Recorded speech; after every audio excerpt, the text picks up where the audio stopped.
Everyone, आज की video में हम बात करने वाले हैं क्लास 10th के इंग्लिश लैंग्वेज एंड लिटरेचर के कोर्स के बारे में फॉर द बैच 2023 टू 2024।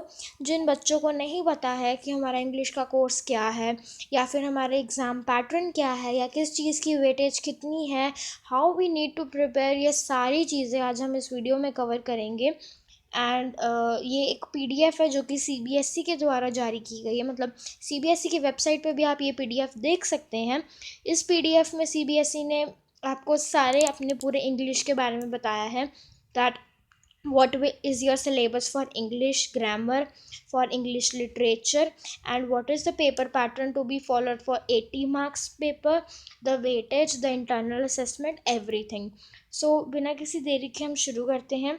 सबसे पहले उन्होंने बैकग्राउंड बताया इंग्लिश का, दैट इज़ हमारे लिए नहीं है, वो टीचर्स के लिए है। नेक्स्ट इज़ द ऑब्जेक्टिव्स, ये भी नहीं हम पढ़ेंगे। Next is language items. इसमें बस आपको इतना ध्यान रखना है कि जो यहाँ पे मैंशनड है which are tenses, reported speech, modals, non-finite clauses, sentences, phrasal verbs, devices, punctuation marks, ये सब आपने जो है अपने पेपर में करते हुए बस ये ध्यान रखना है कि ये सारी चीज़ें के पेपर में आ रही हैं। That's it. Next is methods and techniques, that is also for teachers. अब हम आते हैं हमारे वेटेज सेक्शन वाइज, जो हम देखेंगे सेक्शन वाइज कितनी किसको वेटेज मिलती है। सेक्शन ए 20 मार्क्स का होता है, सेक्शन बी भी 20 का होता है, बट लैंग्वेज थ्रू लिटरेचर होता है 40 मार्क्स का, and this all total makes your 80 marks. तो आज हम इसके बारे में ही जानेंगे। सेक्शन ए पहले समझ लेते हैं। सेक्शन ए यानी कि रीडिंग स्किल्स। रीडिंग स्किल्स के अंदर आपको सबसे पहले 2 पैराग्राफ्स आते हैं और दोनों ही अनसीन होते हैं, विच इंक्लूड्स 20 मार्क्स। कैसे? 10 मार्क्स का एक पैराग्राफ होता है।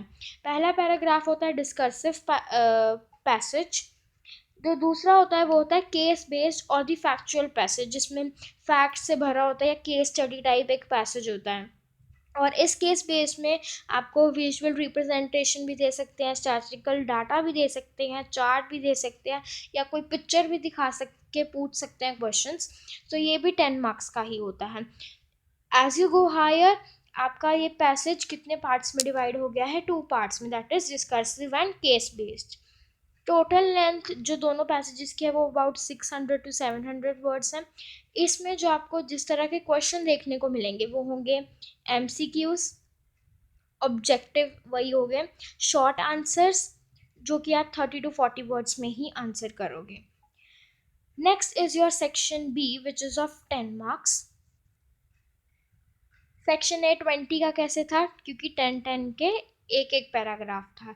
सेक्शन बी 10 मार्क्स का है। कैसे हम देखते हैं। पहला आपको आएगा ग्रामर। ग्रामर में आपको 12 क्वेश्चंस होंगे टोटल, और उन 12 क्वेश्चंस में से you need to answer 10 questions. Okay, मतलब 12 क्वेश्चन आपको दिए जाएंगे, आंसर आप सारे करोगे, बट जो फर्स्ट 10 होंगे जो आप जिन पे आपको बिल्कुल भी डाउट नहीं है, जिन आप पता है कि दीज आर करेक्ट वन, तो वो पहले आपके 10 होंगे। बाकी के जो 2 बचेंगे वो आप एंड में लिख सकते हो, बट लिखना ज़रूर है। 12 के 12 ही सॉल्व करना है, बट मार्क्स आपको 12 में से 10 के ही मिलेंगे। इसमें आपके ग्रामर का जो सिलेबस है वो है determiners, tenses, modals, subject verb concord, reported speech. अब रिपोर्टेड स्पीच में कमांड एंड रिक्वेस्ट वाले क्वेश्चन होंगे, स्टेटमेंट वाले होंगे, और क्वेश्चन मार्क वाले क्वेश्चंस होंगे रिपोर्टेड स्पीच में। ये सब भी हम कवर करेंगे आगे वाली वीडियोस में। और इसके अंदर एक होता है एडिटिंग एंड ओमिशन, या फिर गैप फिलिंग भी कह सकते हैं। उसमें आप वो भी आपको मिलेंगे इस ग्रामर पोर्शन में देखने के लिए। और ये सारी ग्रामर टोटल ये होगी आपकी 10 मार्क्स की। ठीक है। नेक्स्ट अब हम आते हैं राइटिंग स्किल्स पर, जो कि हमारा थर्ड पार्ट होगा। राइटिंग स्किल्स में हमारे पास 2 क्वेश्चंस होंगे, एक होगा लेटर, एक होगा एनालिटिकल पैराग्राफ। तो इस एनालिटिकल पैराग्राफ में हमें क्या देखने को मिलता है, एनालिटिकल पैराग्राफ बेसिकली पिछले साल आया because this is a new concept for the students. Analytical paragraph में आपको एक केस स्टडी भी दी जा सकती है, जिसपे आपको अपने मतलब केस के बारे में लिखना है, आप जो देख पा रहे हैं। या फिर आपको जो दूसरा मेथड है वो है पाई चार्ट दे सकते हैं, या फिर आपको ऐसे ग्राफ की फॉर्म में भी दे सकते हैं, और उसको आपको एनालिटिकल पैराग्राफ में लिखना है। हम आने वाली वीडियोस में एनालिटिकल पैराग्राफ क्या है, उसको कैसे सॉल्व करना है, उसके एग्जांपल्स, ये सब ज़रूर कवर करेंगे। नेक्स्ट आपके फॉर्मल लेटर्स हैं, जो कि आप जानते हैं उसमें ऑप्शन आएगी, आपको 2 लेटर्स दिए होंगे, उसमें से आपने एक करना है। Same is in the case of analytical paragraphs. ये 5 मार्क्स ईच है, तो ये हो गए टोटल 10 मार्क्स। सो आपकी जो सेक्शन बी है ये हो गया 20 मार्क्स का। Next is your section C. Section C में अब आपको मिलेंगी लैंग्वेज एंड लिटरेचर। सबसे पहले आपके पास आएंगे एक्सट्रैक्ट यानी कि रेफरेंस टू कॉन्टेक्स्ट। अब सबसे पहला जो 6th क्वेश्चन होगा आपका, वो एक एक्सट्रैक्ट होगा, जो कि या तो ड्रामा में से लिया गया होगा या प्रोज में से लिया गया होगा। आपको यहाँ पे ऐसे दो एक्सट्रैक्ट्स आएंगे और उसके बीच में आपको लिखा होगा और। अब उन दोनों में से आपको एक एक्सट्रैक्ट करना होगा जो कि ड्रामा और प्रोज में से होगा। ये आपका हो गया 6th क्वेश्चन।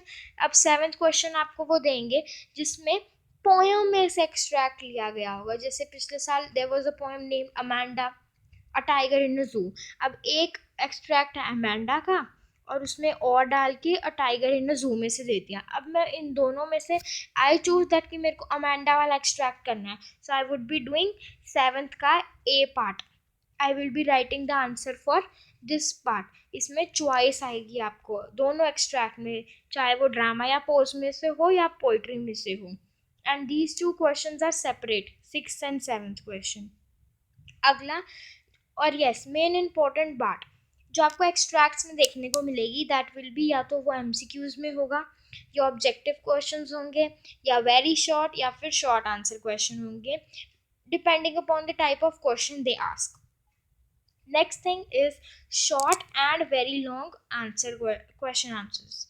अब सबसे पहला जो आपका 8th क्वेश्चन आएगा वो आएगा फर्स्ट फ्लाइट में से, जिसमें आपको मिलेंगे 5 शॉर्ट आंसर टाइप क्वेश्चन, और उन 5 में से आपको सिर्फ 4 को आंसर करना है, जो कि होंगे 12 मार्क्स के total. 4 questions 3 marks each, total 12 marks. Next footprints without feet में से आपको आएंगे 3 क्वेश्चंस, पर आंसर करने हैं 2, तो 2 questions out of 3, 6 marks. 10th question होगा लॉन्ग आंसर टाइप क्वेश्चन, जो कि फर्स्ट फ्लाइट में से होगा। उन दोनों में आपको 2 क्वेश्चंस आएंगे फर्स्ट फ्लाइट में से लॉन्ग आंसर टाइप क्वेश्चन, और उन दोनों में से आपको एक आंसर करना होगा। 11th क्वेश्चन आएगा आपको फुटप्रिंट विदाउट फीट में, जिसमें आपको सेम पैटर्न ऊपर वाला होगा, 2 लॉन्ग क्वेश्चंस होंगे, उसमें से आपको एक करना होगा।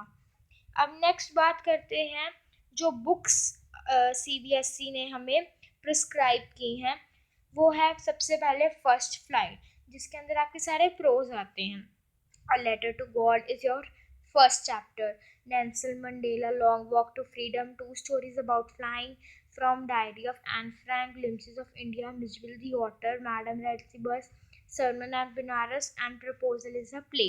So ये सारे जो हैं आपके आते हैं किस चैप्टर में, प्रोज में आते हैं।